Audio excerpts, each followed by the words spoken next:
Selam dostlar, ben bulunuyorum bu bayır üstünde.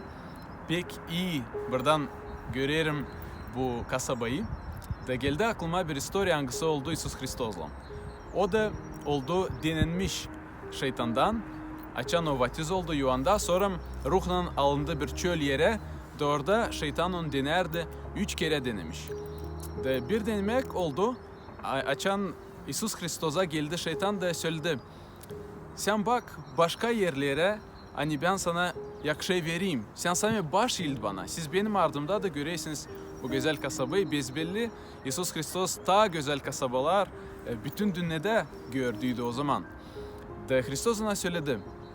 Yazılı hani baş iltmeme sana ama lazım baş iltmeye sami bir Allah'a.